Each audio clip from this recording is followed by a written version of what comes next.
Okay. Geography, ecology. Now, we're talking about sense of place now. Navigating familiar locations, caring for the natural world, and understanding the physical world through drawings and maps. We turn to the people at your table and consider the following. When she shared her map of her neighborhood at our class meeting, as you can see in the notice that accompanies this children's drawing, it included her house, the door, the road, and another house. What does this child's map reveal about her understanding of the world in which she lives? You ponder that with the people at your table, because this is where I think we begin understanding children's sense of place. This is clearly not Google Maps that we're looking at here. Although it's interesting because one might look at it as perhaps a 5-year-old's version of Google Maps. But what does it reveal to you about her sense of her world? What does her picture tell you about her experience of this everyday setting? She's aware of things that are outside of just her house. She has another house in the picture. Yes, yes, yes. And she's very important herself, so she's a center. Her name is the Yes. dominate the whole paper, and then the houses are next to her. Yes, good, good. Okay, so she's a center story here. She's a center player. Would not be inappropriate to see this whole map as seen through her eyes, which again is why thinking about it as Google Maps may or may not be misleading. Because Google Maps, of course, gives us the bird's eye view. It tells us how the spy satellite above our houses is seeing us.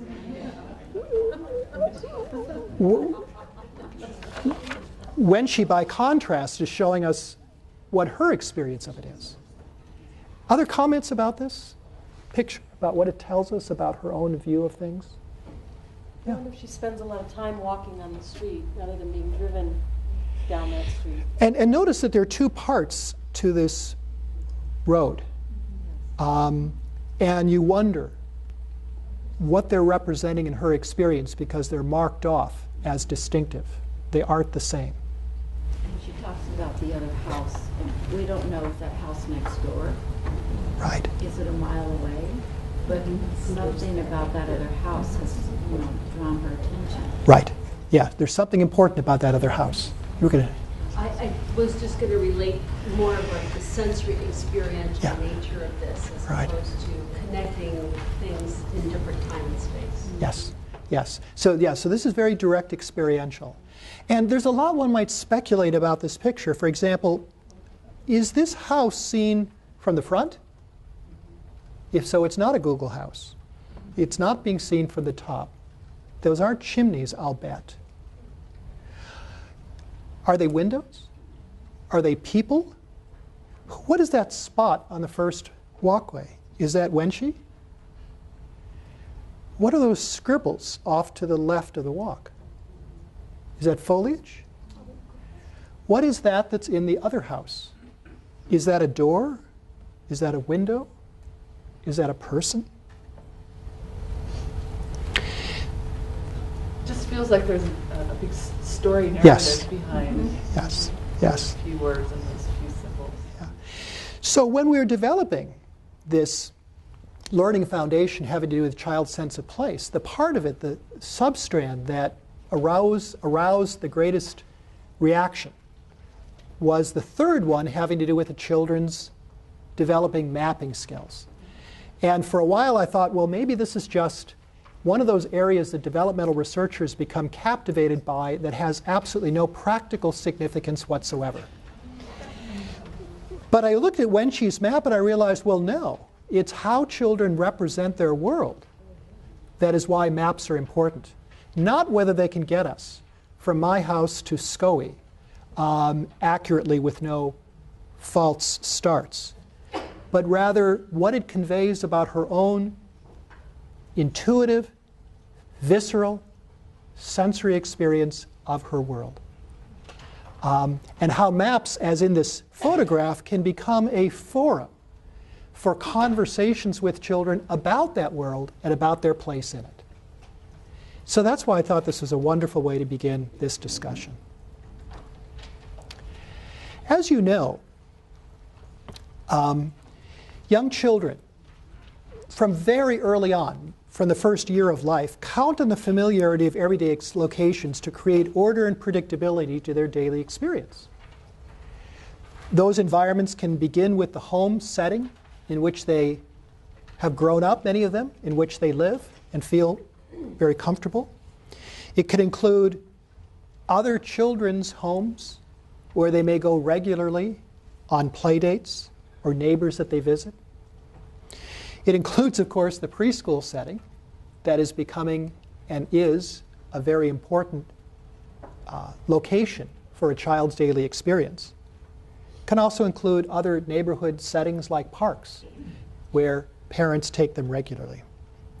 And it's not just knowing those settings, but it's developing a sense of where these everyday locations are in relation to each other that becomes part of the developmental story that we are concerned with here. Being able to predict the route, for example, the daily route between home and preschool, and to be able to note the familiar markers of that route to know where we're going. Or the walk that you take from your house to a friend's house for a play date. Or where preschool is relative to the park nearby that mommy takes you to sometimes on weekends, or the distance between home and the park. With increasing age, part of the developmental story here is that preschoolers are not just wedded to the familiar locations that they experience, but become increasingly aware of and interested in natural phenomena outside of their everyday awareness. And part of the challenge for them here is developing a broader geography that enables them to locate exotic animals and plants, strange natural phenomena like snow to a Southern California kid, or hurricanes and thunderstorms that they don't experience. Just as they have challenges locating in a historical timeline events of the past, so also one of the challenges that will continue into the early grade school years is understanding the relative locations, geographical locations, of these physical and natural phenomena that are outside of direct experience. What we begin to see, what we begin to nurture in a preschool program is their fascination and interest in aspects of weather, physical topographies, plants and animals outside of their direct experience, and are fascinating to learn about and to understand. And part of what we can build on in doing so is the realization that to young children, understanding the physical world also includes understanding and caring for living things. I think I managed to preserve a comment in the Foundation's document that one of the reasons that young children enjoy caring for plants and animals is that it is for them one of the first experiences they have. They who are cared for so much of the time by others, it is the first occasion they have to care for something else that is smaller than them and that depends on them for nurturance. And so this idea of fascination with the natural world that is so readily coupled with caring for the natural world is such a natural link because of children's daily experience of being cared for, being able to be manifested in returning that care to a plant that is growing in preschool, or a classroom pet that everybody shares responsibility for. And it really is quite remarkable to see how children mirror the solicitousness, the nurturance, the sensitivity on many occasions that they directly experience from those who care for them in the care they offer to a plant or an animal. All these are the cutting-edge accomplishments of that sense of place that is developing in the preschool years, that is a foundation for the development of geography and ecological awareness that kids will further develop in the K through 12 system. During the preschool years, children become more skilled at other capabilities relating to this. And one of these has to do with representing the physical world, not just through maps, as in Wenshy's map, but through constructions. Here's a child at Janet's Center who wanted also to appear proudly displaying his accomplishments, who had made a trip with his family to visit the Golden Gate Bridge. And what you see is both his physical drawing of the bridge, where you can see prominently suited here the cables that were holding up the structure, that are part of your experience of the bridge as you go through it, and his own physical block construction of the Golden Gate Bridge that draws attention to the massive pillar that you can see on 2 occasions. It's representing your world in this way, by which children come to understand it, and by which we capture their experience of it. Consistent with this is that during the preschool years, children are also becoming more skilled at understanding the effects of human activity on the natural world, such as litter and pollution. And this is part of what is developing during this time. As children are not just commenting initially, as they do, on litter that they find as they're engaged in a nature walk, for instance, but are developing, as 5-year-olds, a broader sense of the effects of human activity upon that natural world. They're also understanding larger elements of familiar location. It's not just then the house, and the walkway, and the foliage that Wenshy represents as part of her home location. But now as kids get older, they become better capable of understanding characteristics of the region. Lakes that the family traveled by as they were taking a day trip.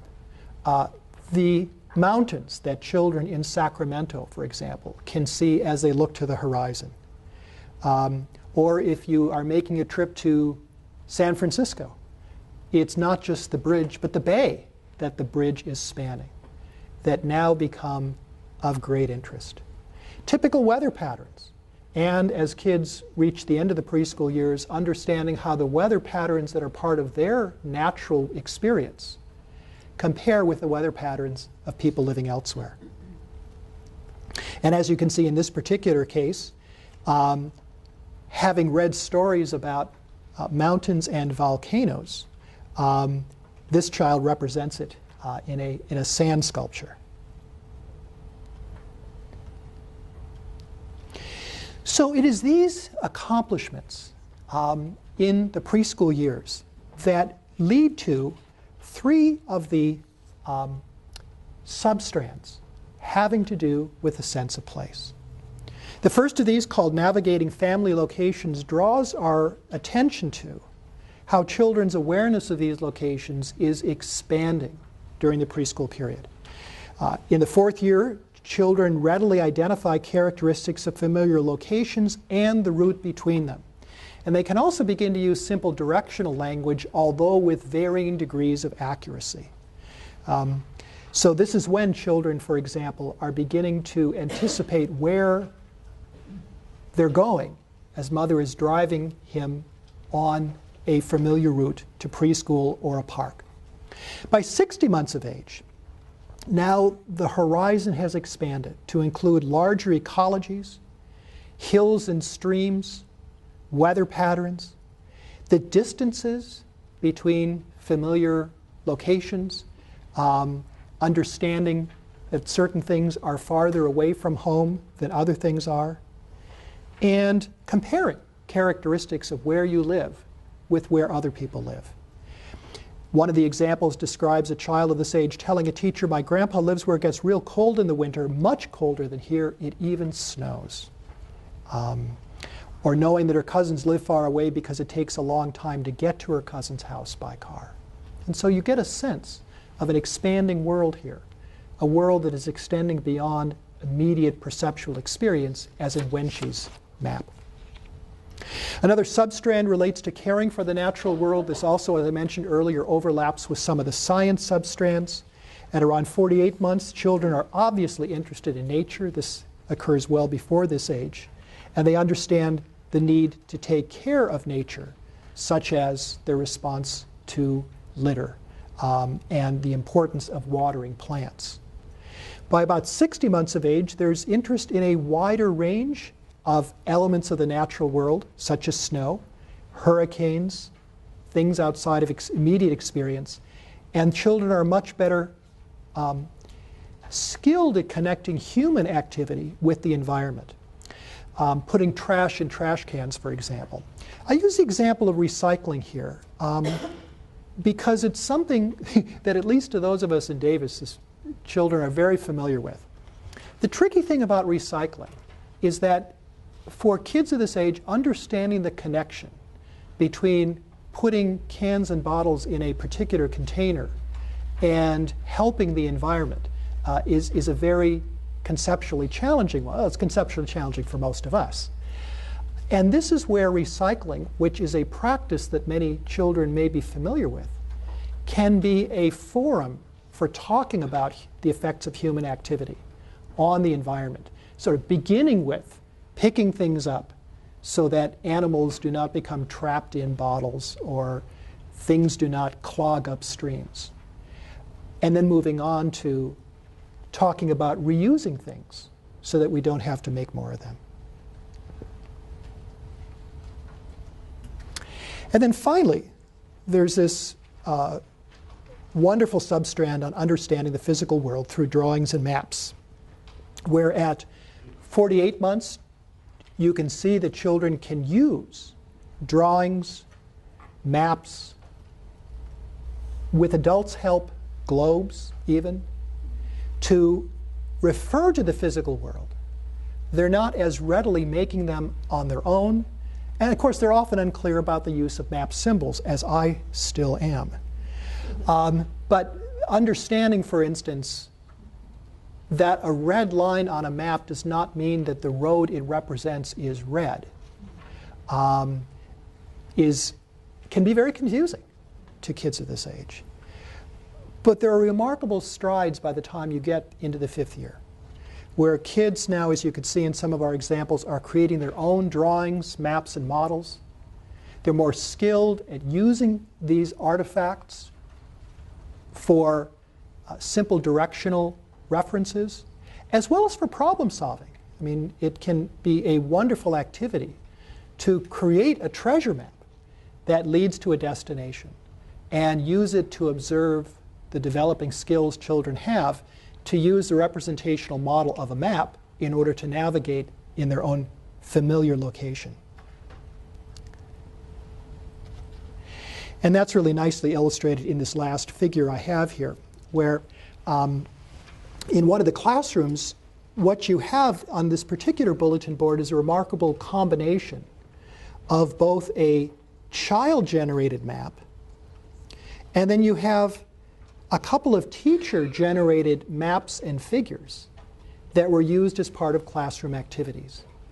And by juxtaposing them, the idea was to help children see the connection between their own spontaneous representational efforts and some of the other things that teachers were doing to help children think about their worlds in this more abstract way.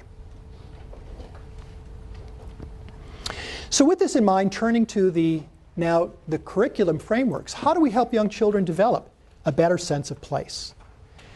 Well, one fun thing to do is to take walks through familiar locations and also neighboring areas, locating and exploring local landmarks.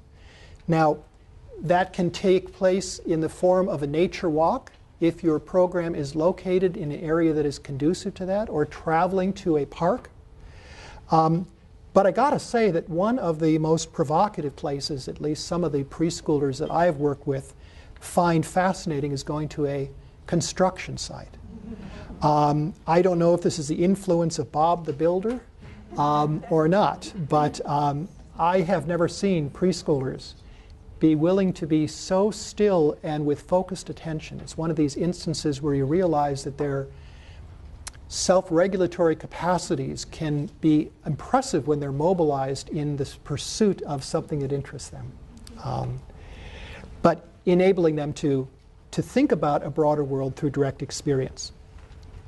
To promote children's understanding of weather and its impact on everyday experience. And in terms of its impact on everyday experience, it's helping them draw the connections, which again may not be transparent, between rain and puddles and boots, as in wearing them.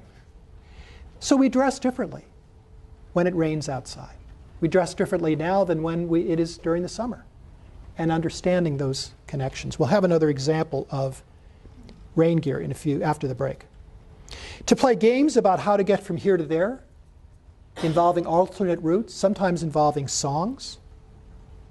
To incorporate living things into the indoor learning environment and encourage children to participate in their care as appropriate. Many classrooms have classroom pets of one kind or another, and it can be one way of helping to instantiate that nurturance that these kinds of experiences often evoke. To model and talk about respect and care for the natural world, including conserving natural resources. Growing a garden. And I say growing a garden in the outdoor classroom, which again is something that we can do more readily in some settings than in others, more readily in California than in Nebraska, but to take advantage of what our ecology offers us in being able to stimulate children's interests. And then finally, incorporating maps into dramatic play, outdoor walks and games, such as creating for children a treasure hunt.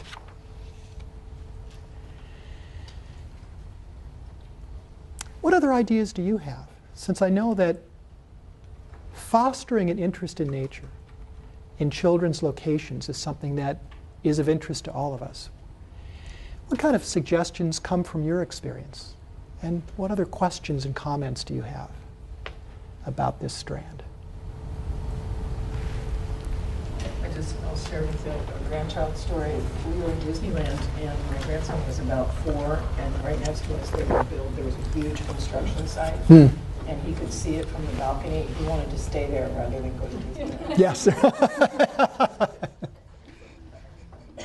And it didn't cost anything. Yeah.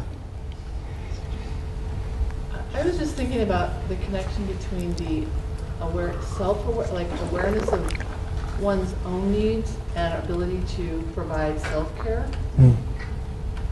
Because what I saw when you were talking is how we project onto the world, our ability to care for others and the environment are directly related to how we're cared for, either as children by adults, or as we grow, how we care for ourselves or how others care for us, and it's reflected in how we treat others, or what our experiences are. And so I just was seeing that important social emotional connection, the empathy and caring, and Well, I wouldn't want to take it too far, because I think that there are plenty of adults who are very competent in caring for themselves and don't seem to give too much concern for the environment. But I do think It's a bigger discussion, but I do think that developmentally, one of the reasons that you see children having such an interest in checking on the plant of the classroom every day to see whether the seeds are beginning to sprout, in the ways that they instruct other children about the gentle handling of a bunny rabbit, is in part because, as I said earlier, this is really the first opportunity kids have to care for something else that's smaller and more vulnerable than they are. And I think it is true that children are motivated to do so in part because of the quality of nurturance that they've also received. And that then becomes a resource for us to enlist into. Yeah, I mean, it's a way to actually help provide them with that care too. I mean, it's that Yes. awareness that it just seems like it can be a kind of a reciprocal. Right. Yeah. Yeah. No, it's a powerful. Children are powerfully motivated in this way, and it becomes what we can capitalize on here. Yeah. Yes. I was just remembering geometry, Aha. and there's a foundation about identifying positions of objects in space. Yes. And in the examples, it talks about treasure hunts. So it's just, again, a reminder of the integration of all of these things, physical development, all of these things cross over. So I think in our work, it's important to point these out to teachers that these are not isolated volumes, and isolated domains, but that when you're doing these activities, you're teaching geometry, you're teaching social emotional development, Very good. vocabulary development, Yes. all of this stuff. Yes. Thank you. Yeah. It sounds to me like you do really good teacher guidance for making those connections. I wish I'd talked with you as I was working up the maps. I would have made a connection there. That's great. Thank you. Thank you. Yeah, that's right. I mean, learning is all of a piece, and we don't. We can connect these different lessons. Yes. I just want to throw in the angle for those of us who come from the special education field that kids with autism have some very remarkable deficits in their ability to develop their sense of self in relationship to others, and to manage the concept of time and have predictability and understanding of what happens now, what happens next, and then the self-regulation that goes with that. And a lot of the best practices for teaching those kids and helping them to gain self-regulation, sense of self, and relationship to other is very pictorial. And so there's a lot of symbolic representation of time and place and sequence that goes on. And when we see these kids in inclusive preschool programs, we find that it really helps all of the kids in a lot of ways, so that we have a lot that we can share in terms of that. That's a wonderful comment. Thank you. Thank you for saying that. Yeah. And therefore, the inclusiveness becomes a benefit for all, rather than worrying about it being a liability for some. Yeah. And having come from a preschool background and acquiring the skills for helping kids with autism, it really is kind of fun to see all of this fitting into place so nicely there, because I didn't necessarily readily make all of those connections while I was in the classroom with those students, but that when you see it later on all fit together, it's pretty cool. Yeah, good. Thank you. Thank you. Other comments, thoughts? Ready for a break? I think so. Okay, let's grab coffee, whatever other stimulants seem appropriate, and we'll move on to talk about civics.